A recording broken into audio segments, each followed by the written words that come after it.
நம்மளுக்கு கையிலையோ இல்லை கால்லையோ அடிபட்டுருச்சு அப்படின்னா அந்த அடிப்பட்ட இடத்துல க்ளீன் பண்ணிட்டு கொஞ்சம் மருந்து போட்டு அது மேலே பேண்டேஜ் போடுவோம். இதே மாதிரி நம்மளோட வாழ்க்கையில் நம்ம கவலையாக இருக்கோம் அப்படின்னா நம்ம கவலைப்படுற நேரத்தில் நம்ம ஜெபம் பண்ண ஆரம்பிக்கணும். நம்ம ஜெபம் பண்ண ஆரம்பிக்கும் போது எப்படி அந்த பேண்டேஜ் போட்டால் அது மேலும் இன்ஃபெக்ட் ஆகாமல் அந்த காயத்தை பாதுகாத்து கொள்ளுதோ, அதே போல் நம்ம ஜெபிக்க ஆரம்பிக்கும் போது நம்மளை என்னென்ன காரியங்கள்லாம் துன்பப்படுத்துதோ அதை தேவன் அடக்கி போடுவார். ஸோ நீங்கள் புயலின் மத்தியிலேயே நடந்தாலும் உங்களுக்குள்ள ஒரு சமாதானம் இருக்கும். கர்த்தருக்குள்ள நீங்கள் சந்தோஷமாக இருப்பீங்க. அப்படி நீங்க கர்த்தருக்குள்ள சந்தோஷமா இருக்கும்போது தேவன் உங்களுக்கு அந்த ப்ராப்ளத்துல இருந்து வெளியே வரதுக்கான சொல்யூஷனையும் கற்று தருவார்.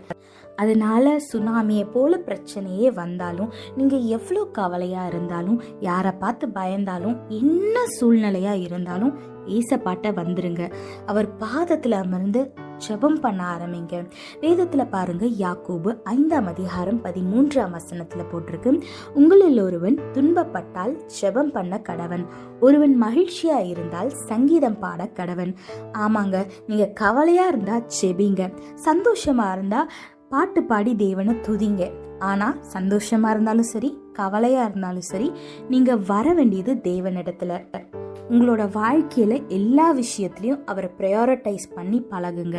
ஒரு பிரச்சனை வந்தோடனே மனுஷனை நோக்கி ஓடாம, மனுஷன்கிட்ட போய் அட்வைஸ் கேட்காம, எதுனாலும் தேவனோட சமூகத்துல அமருங்க. அவரை விட பெஸ்டா நம்மளுக்கு யாருங்க ஆலோசனை சொல்ல முடியும்? அவரை விட பெஸ்டா நம்மளோட வியாதியை யாருங்க குணமாக்க முடியும்? அவரை விட பெஸ்டா வாழ்க்கையில அடுத்த ஸ்டெப் எடுத்து வைக்கிறதுக்கான கைடன்ஸ் யாராலங்க கொடுக்க முடியும்? ஏசப்பாவோட பெஸ்ட் இந்த உலகத்துல யாருமே கிடையாது. அதனால நீங்க மனுஷங்க கிட்ட போகாம எல்லாவற்றிலும் பெஸ்டான நம்ம ஆண்டவர்கிட்ட போங்க. உங்களுக்கு என்ன தேவையோ அதுக்கேற்ற ஆலோசனையை கொடுத்து, உங்களுக்கு ஆறுதல் தேவையா ஆறுதல் கொடுப்பாரு, சுகம் தேவையா சுகம் கொடுப்பாரு, ஞானம் தேவையா ஞானம் கொடுப்பாரு, உங்களுக்கு பயமா இருக்கா அந்த பயத்தை நீக்கி போட்டு தைரியத்தை கொடுப்பாரு. அதனால எதுவா இருந்தாலும் ஜெபம் பண்ணுங்க, அவரை துதிங்க, தேவனை முதன்மையா வைங்க, ஆசீர்வாதமான வாழ்க்கை வாழுங்க. கர்த்தர் உங்களோடு கூட இருந்து உங்களை ஆசீர்வதித்து பாதுகாத்து வழி நடத்துவாராக. ஆமென். If you fell down and if you got hurt on your hands or legs, you will clean it, you will apply some medicine and you will put bandage on top of it, so that the bandage will protect the wound from getting infected. Likewise in your life, if you're having any trouble, if you're feeling sad, if the situations in your life is like a tsunami, sit in God's presence and pray.